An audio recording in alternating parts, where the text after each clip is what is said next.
Maybelline Colorshow Dreamy, not Dreamy. Again, spread siya. As you guys... crap. Putok na putok yung blush ko ngayon. I will leave the link of that video agad-agad sa Watsons and then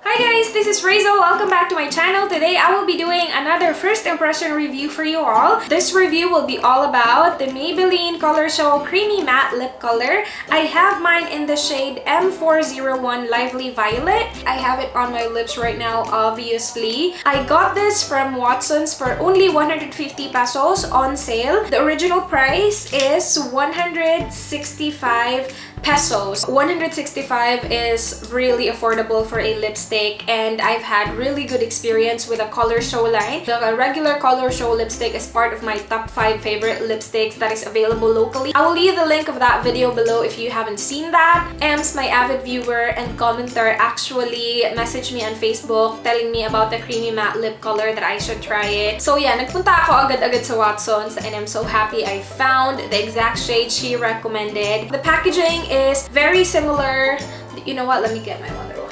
The packaging is very similar to the regular Colorshow lipstick line. Ito yung regular Colorshow lipstick line. Ito yung matte. So, parang matte din. Not completely matte though. Pero, you guys can see, mas matte yung packaging ng creamy matte lip color nila. Ito kasi may pagka-glossy yung ganap ng regular na ano. Dahil sobrang magkamukha lang sila, i-check nyo yung nasa bottom para malaman nyo kung matte ba siya or hindi. Meron pa ba akong sasabihin? Parang wala na. So, I will go ahead and show you guys the clip of me applying this on the lips. Ganito lang yung packaging niya. Napaka-simple lang. Wala siyang karton or whatever. Just yung plastic lang talaga. Yung kulay ng actual bullet is really different from what you see in here. So, yung kulay nila dito parang design lang. Sabi dito violet. So, nilagay niya violet. Pero it's definitely not violet, you guys. Napakalayo ng shade name niya sa actual kulay ng lipstick niya. Oh my gosh! I'm so excited! I'm gonna swatch it on the back of my hand first to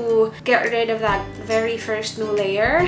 Oh my goodness, the swatch looks really beautiful. Ilalagay ko na siya sa lips ko. Again, wala akong lip balm, but I do apply lip balm every night before I go to bed. And sa lahat ng nagtatanong ko ano lip balm gamit ko, I get that question all the time. It's this, the Tokyo Milk Dark Lip Balm. Nakuha ko to sa Ipsy bag ko when I was still in the US. I'm not sure if makukuha nyo to dito. Wow, ang bango niya, guys! Parang sweet, fruity na amoy. Ooh, I like that.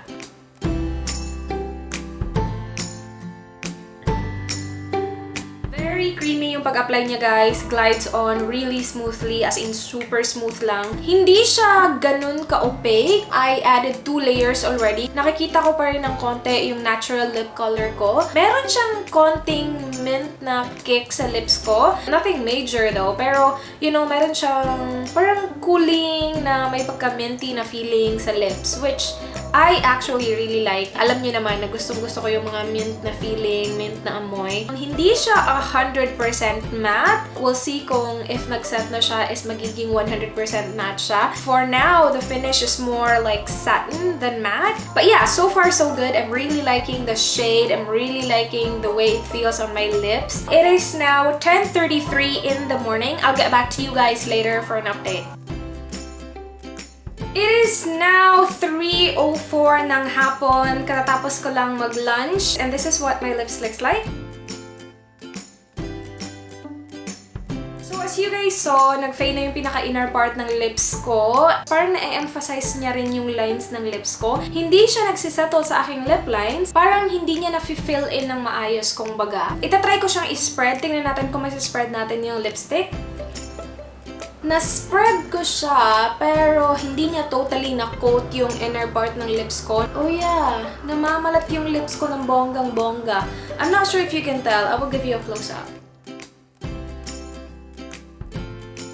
Nakita niyo yung pamamalat? Namamalat siya ng konti. Kunin ko lang yung mga namamalat-malat. I need to remove the lipstick, tapos ayusin ko lang yung lips ko kasi namamalat talaga yung lips ko. And then, I will reapply in a bit. Okay, so tinanggal ko na yung lipstick. And as you guys can see, nagli-leave siya ng very settled na tint, which is good. I actually really like the lipstick na nagli-leave ng tint. So, it's a plus for me. So, I will go ahead and reapply. I'm not sure if it's the lipstick itself that caused my lips to balat.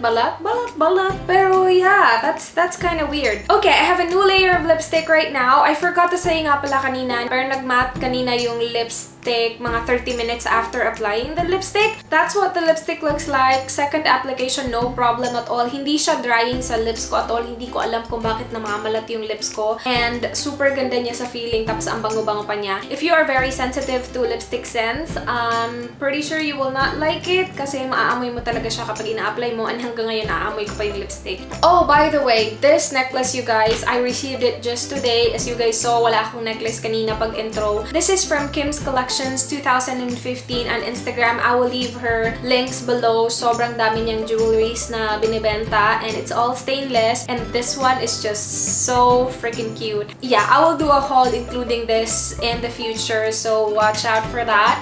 Anyway, I will get back to you guys later for my final update. It is now 7:21 ng gabi. Katatapos ko lang mag-dinner. Uminom na din ako ng tubig. And this is what my lips looks like right now. Nag-fade na din for the most part yung lipstick, just like kanina after ko kumain ng lunch ko. But hindi na siya namamalat-malat. So I do not know if it was because of the lipstick or maybe my lips just acting up today. I'm not sure. Please do let me know in the comments below if you have this lipstick and if you experienced that, yung pamamalat ng lips. I'm just trying to spread the lipstick and see if masispread natin siya this time. Bonggang-bonggang nasispread yung lipstick. Though, hindi siya ganun ka-long lasting kasi after ng isang kainan nag-fade na siya. Pero, gusto ko pa rin siya kasi wala siyang harsh line. Like, hindi obvious na nag-fade na yung inner corner ng lip mo kasi walang harsh line sa gitna ng lips. You know what I mean? I'm pretty sure the shade plays a big role on that as well. Also, nagtitint din siya. So, kapag nag-fade siya, hindi ganun kasama tingnan. Very creamy niya. Hindi siya drying sa lips at all. Actually, hydrating pa nga siya eh. Nung in-apply ko siya kanina, yung first na pag-apply ko talaga sa kanya, hindi ko masasabing hydrating siya kanina kasi diba sabi ko, na-emphasize niya yung lip lines ko. Right now, as in wala talaga. Sobrang ganda niya tingnan sa lips ko. Hindi na-emphasized yung aking lip lines. I am really liking this lipstick. It is a perfect pinkish nude lipstick. Perfect for everyday. I'm not sure kung ilang shades talaga meron sila. Pagpunta ko ng Watsons, 2 shades lang meron sila. I really like this lipstick. I recommend you guys try it. Your 165 pesos will not be wasted at all. And yeah, that's basically it for this review. Please do like the video if you enjoyed watching. Subscribe if you're not yet already. I'm doing my best to upload videos every single day for you guys. And that's it. I hope to see you in my next one. Do not forget, be good. Bye!